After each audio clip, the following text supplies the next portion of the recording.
The crunch of gravel under tires echoed through the quiet suburban street as Charles Charlie Hayes pulled into his driveway. His modest one-story home stood as a symbol of years of hard work and dedication, a peaceful retreat he had earned after decades of service in the military. But tonight, something felt off. The porch light flickered faintly, and unfamiliar shadows moved across the edges of his property. Charlie stepped out of his truck, his sharp eyes scanning the yard. The faint smell of smoke lingered in the air, and as he approached the side of his house, he spotted them. A group of people huddled near his detached garage. Blankets were draped over lawn chairs, a small fire flickered in a metal bin, and their murmured conversations carried an air of defiance.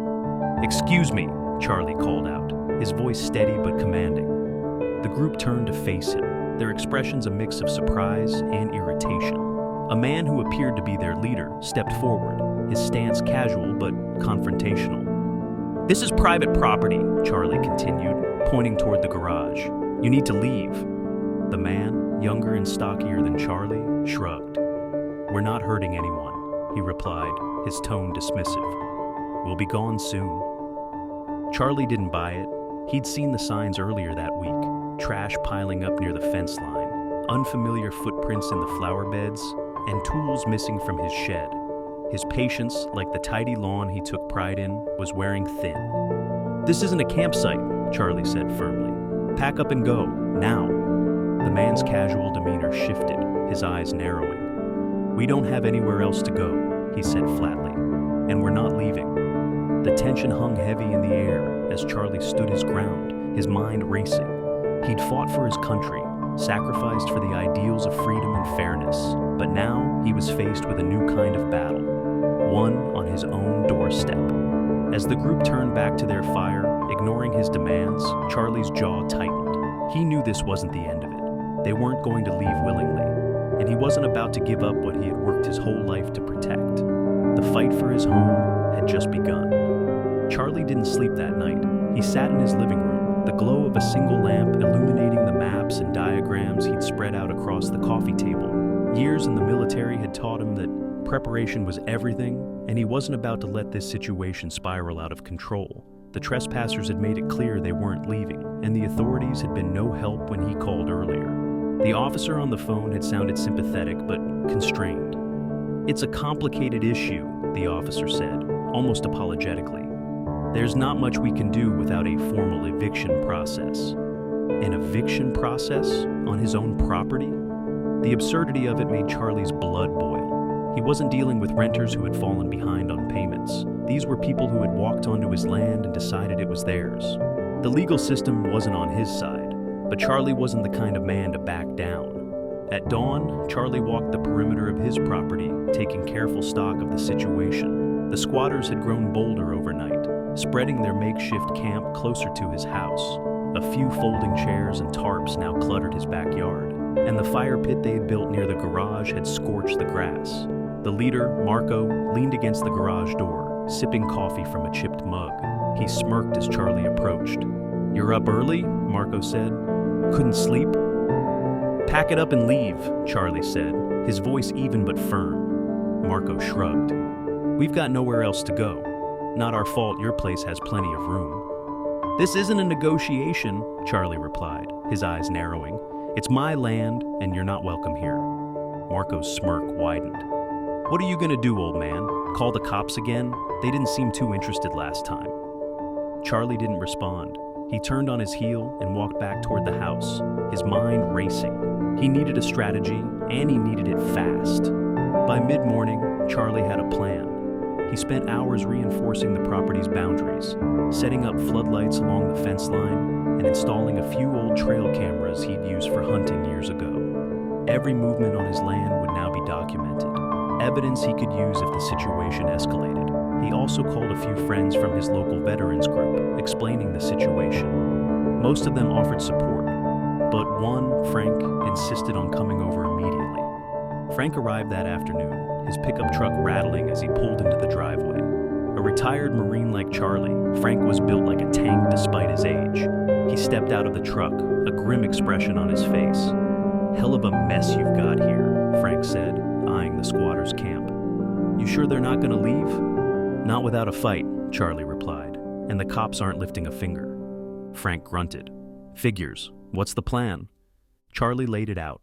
Evidence collection, deterrence, and, if necessary, direct confrontation. Frank nodded as he listened, occasionally offering suggestions. Together, they spent the afternoon reinforcing the house's windows and securing the shed, which the squatters had been trying to break into. As night fell, the floodlights flicked on, bathing the backyard in harsh white light. The squatters cursed loudly, shielding their eyes and retreating further into the shadows. Charlie and Frank watched from the porch, their silhouettes framed against the warm glow of the house. You think they'll take the hint? Frank asked. Charlie shook his head. Not likely, but they'll know we're watching. The next few days were tense. The squatters made no attempt to leave, but they became increasingly aggressive. One night, Charlie heard the sound of shattering glass and rushed outside to find one of the garage windows broken. He spotted a figure darting back into the camp, their laughter echoing through the darkness. Another morning, he discovered graffiti sprayed across the side of his house, crude messages warning him to back off. Frank suggested calling the police again, but Charlie knew it would be pointless. Instead, he doubled down on his preparations. He installed additional cameras, set up motion detectors, and even rigged a few harmless but startling traps around the property. Cans tied to strings, buckets of water balanced precariously on doors. Anything to make the squatters think twice about their actions. One afternoon, as Charlie was inspecting the fence line, Marco approached him. Unlike their previous encounters, Marco's demeanor was more serious, almost conciliatory. Look, man, Marco began, holding his hands up as if in surrender. We don't want any trouble. We just need a place to stay for a while. That's all. You've overstayed your welcome, Charlie replied, not letting his guard down. Marco sighed, rubbing the back of his neck. I get it, okay? But think about it. We're not hurting anyone. Just let us stay a little longer and we'll be out of your hair. Charlie stared at him, his jaw tight. You've already hurt my property, my family's peace of mind, and my trust. Get off my land. Marco's expression hardened. You're making this harder than it needs to be, old man. Charlie didn't flinch. So are you. Marco turned and walked back to the camp, muttering under his breath. Charlie watched him go, his unease growing. He could feel the tension reaching a breaking point. That breaking point came 2 nights later. Charlie was woken by the sound of shouting and the unmistakable crackle of fire. He jumped out of bed and looked out the window to see flames licking at the edge of his garage. Grabbing the fire extinguisher he'd kept by the door, he ran outside, shouting for Frank, who was staying in the guest room. Together, they managed to put out the fire before it could spread, but the damage was clear, a deliberate act of escalation. Charlie's patience was gone. He called the police one last time, demanding they send someone immediately. This time, they couldn't ignore him. When the officers arrived, Charlie handed over the footage from his cameras, showing the squatters vandalizing his property and starting the fire. The officers, faced with undeniable evidence, finally took action. They approached the camp, flashlights cutting through the dark, and began questioning the squatters. Charlie stood on the porch, watching as the scene unfolded.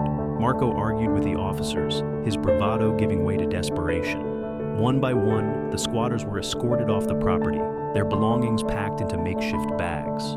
As the last of them was led away, Marco turned to Charlie, his eyes burning with resentment. You think you've won? He spat. This isn't over? Charlie didn't reply. He simply stood there, his arms crossed, as the officers drove off into the night with the squatters in tow. The silence that followed the police cars disappearing into the night was deafening. Charlie stood on his porch, the faint smell of smoke from the extinguished fire still lingering in the air. His shoulders slumped, the adrenaline from the past few hours finally wearing off. Frank walked up beside him, clapping a reassuring hand on his back. You did the right thing, Frank said, his voice low but steady. They pushed, and you pushed back. That's how you protect what's yours.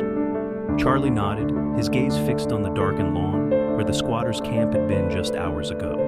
For days, his property had been under siege, a battleground in an unexpected war. Now, it was quiet. Almost too quiet. Despite the victory, Marco's parting words echoed in his mind. This isn't over. The next morning, Charlie surveyed the damage in the daylight. The scorched grass near the garage, the graffiti on the side of the house, and the shattered glass from the broken window were all stark reminders of the ordeal he'd endured. Yet, as he walked the property, he felt an unexpected sense of peace. This was his home, and he had fought to protect it. Frank helped him clean up, and soon neighbors began trickling over. The same people who had avoided him during the conflict now offered their support, bringing coffee, tools, and helping hands. One neighbor, a young father named Mike, apologized for not stepping in sooner. "I didn't know how bad it had gotten," he admitted. "You shouldn't have had to face it alone." Charlie waved him off. "We all do what we can. Just keep an eye out for each other from now on." By the time the sun set that evening, the yard was mostly back to normal. The squatters were gone, and though Marco's threat lingered in Charlie's mind, he knew he'd face whatever came next. He wasn't just defending his land, he was standing up for the principles he'd lived by his entire life.